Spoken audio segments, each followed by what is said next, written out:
South film style रे हणा कटा दौड़ी दौड़ी चलता बस रे चढ़िले धारुआ अस्त्र रे आखि बुझा आक्रमण कले। कई किछि बुझिबा पूर्व प्रथम जन यात्री को चोट उपर चोट पकेला अभियुक्त। सहयात्री तांको अटकाइबा को चेष्टा करथिले अभियुक्त किछि सुनि नथिला एवं जहाको पारिला ताको हानि चलिला। एभली जघन्य कांड देखिबा को मिलिछि पुरी जिला हर्षपड़ ठारे। कणस हर्षपड़ ठारू बाहरी कोटकणा दे आसुथुआ आम बस रे थिबा यात्री उपरे एभली आक्रमण होईछि। एथिरे 7 जन यात्री गुरुतर आहत होइतिबा बेले अभियुक्त युवकों को कणस पुलिस काबू करि नेछि।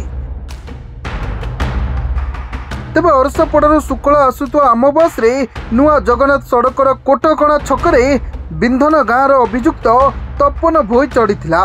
प्रथमे कटुरी रे जनकु आक्रमण करथिला। एही समय अन्य यात्री माने विरोध करिबारु बस यात्री को मध्य कटुरी आक्रमण करथिला तपन भोई।